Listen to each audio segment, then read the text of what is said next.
நம் காலண்டரில் பார்க்கும் குளிகை நேரம் எப்படி பிறந்தது தெரியுமா?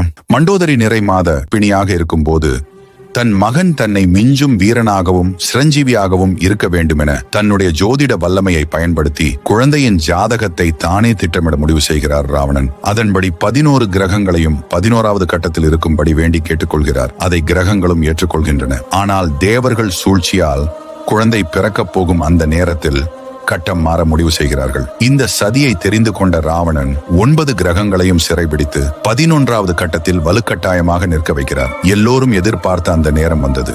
ஈடு இணையற்ற அந்த திருமகன் பூமியில் தன் கால் பதித்தான். அவன் கண் திறந்து பார்த்த முதல் முகம் தன் நாட்டு மக்கள் முன்னிலையில் தூக்கி பிடித்துக் கொண்டிருந்த தந்தை ராவணனை தான். அவன் அழுகுரல் இடி சத்தமாய் எதிரொலிக்க இதனால் அவனுக்கு மேகநாதன் என்று பெயரை சூட்டி மகிழ்கிறார். இந்த சந்தோஷத்துடன் அன்பு மகனின் ஜாதகத்தை கணிக்கும் போதுதான் எல்லா கிரகங்களையும் 11வது கட்டத்தில் இருக்க சொல்லியும் மேகநாதன் பிறக்கும் நேரத்தில் சனி பகவான் மட்டும் தன்னுடைய ஒரு காலை 12வது கட்டத்தில் எடுத்து வைத்திருப்பது தெரிய வருகிறது. இதனால் எல்லா அம்சமும் கிடைத்தாலும் மேகநாதனின் ஜாதகத்தில் ஆயுள் காலம் மட்டும் குறைந்து போகிறது. கோபத்தின் உச்சிக்கு சென்ற ராவணன் 12வது கட்டத்தில் எடுத்து வைத்த சனி பகவானின் இடது காலை வெட்டி வீசுகிறார். அந்த வெட்டுப்பட்ட காலிலிருந்து ஒரு குழந்தை உருவாகிறது. அதுதான் நாம் இன்று காலண்டரில் பார்க்கும் குளிகை நேரம்.